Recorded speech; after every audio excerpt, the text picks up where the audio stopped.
Can Michigan State make a big jump in year 2 under Jonathan Smith? Well, let's take a look at that projected record for 2025. But first, we're going to actually break down this 2025 schedule for the Spartans.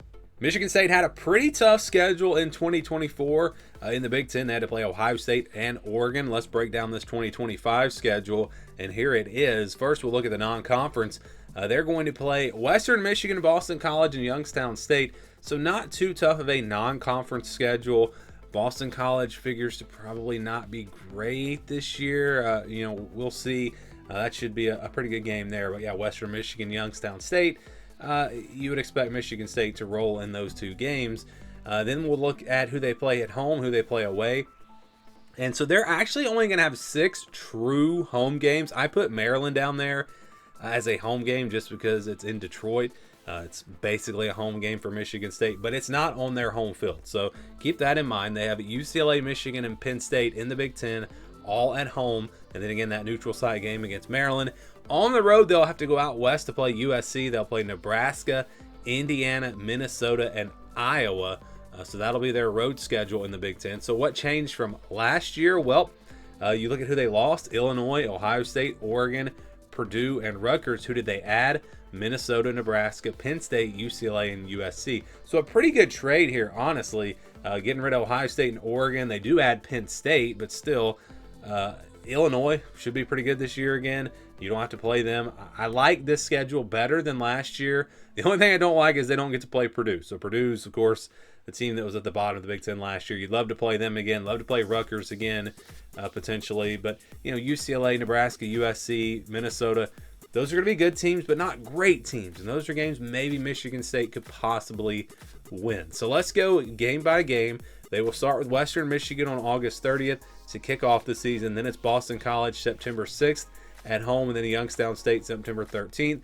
3 non-conference games there right out of the gate. Then they will jump into Big Ten play on September 20th.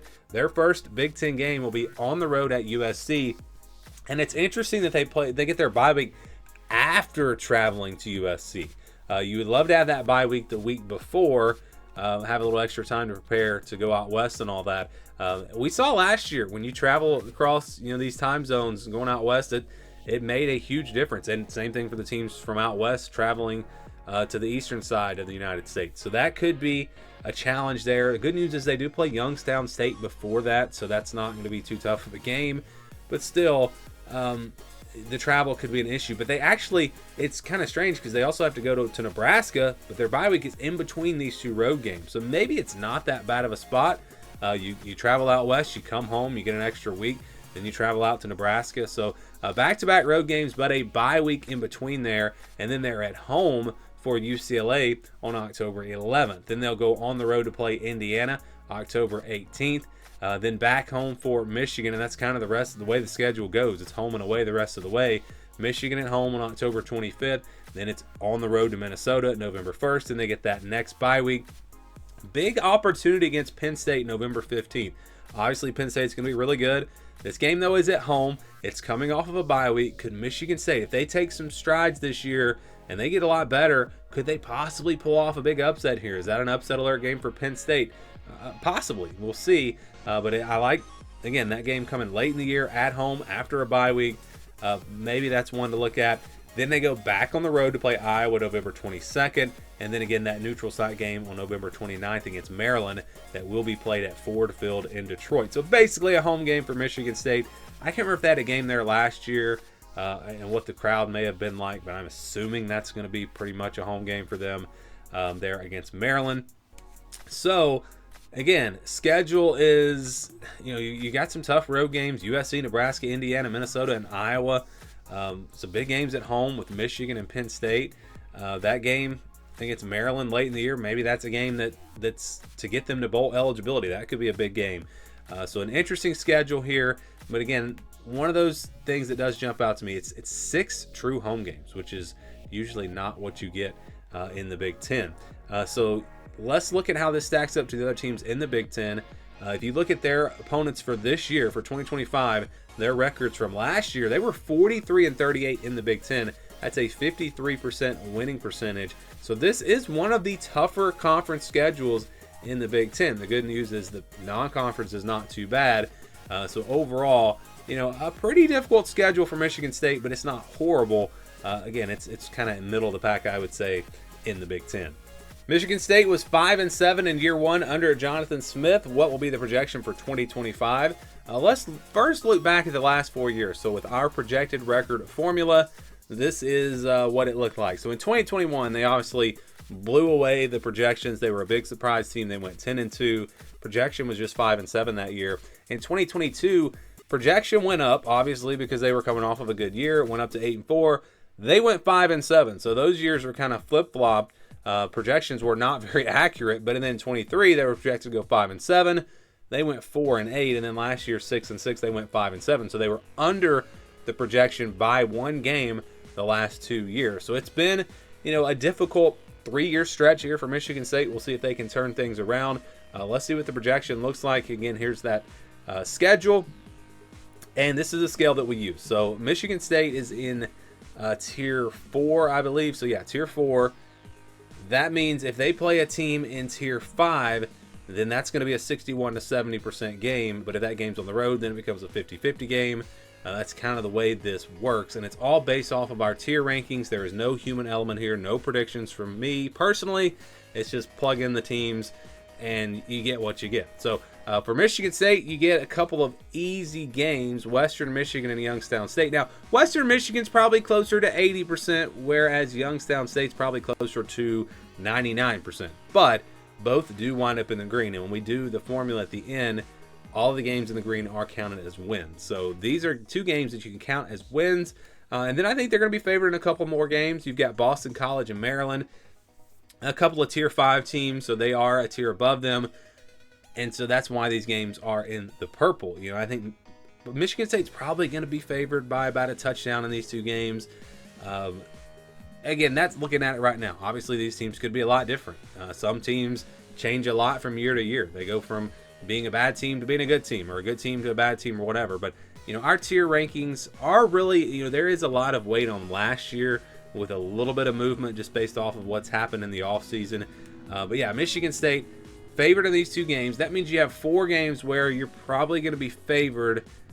Maybe some 50-50 type games that you could possibly be favored in, but really these 4 are the only ones that I would say for sure Michigan State looks to be a favorite in. So let's go to the other side of this, where the games where they'll be underdogs, and you got Indiana and Penn State.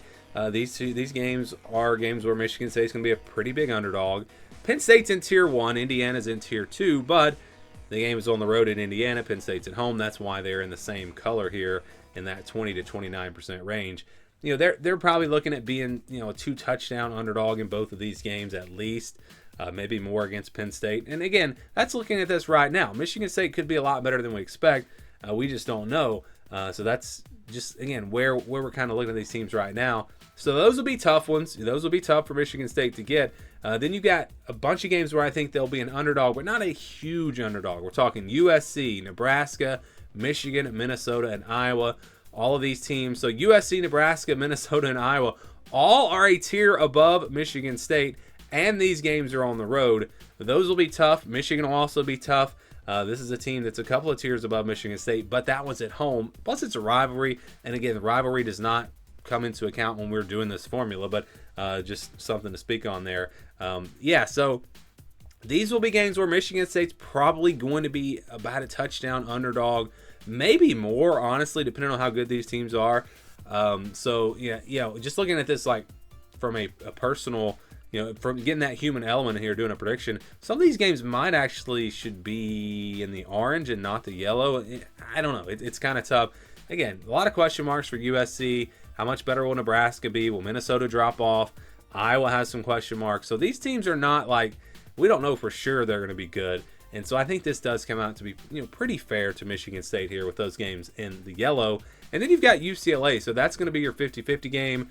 I think Michigan State, because they're at home, probably going to be favored, which means they could be favored in 5 games. And if they're able to win those 5 games, you've only got to pull off one upset to get to a bowl game. Now, do I think Michigan State can be a playoff contender or get to 8 or 9 wins? I think that's going to be tough with this schedule because there are a lot of tough games.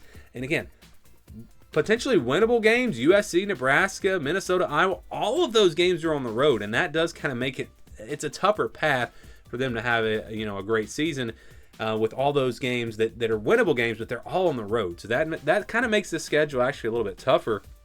You'd rather just play Penn State on the road, play Michigan on the road, and then maybe get a Minnesota or an Iowa at home. Might give you a better path. But what does it look like when we average it all out? Well, it does look like a bowl game. So the projection does get Michigan State to a bowl game, to 6-6, which would not be a great year, but it's an improvement from last year. I think Michigan State fans would at least feel like they're headed in the right direction.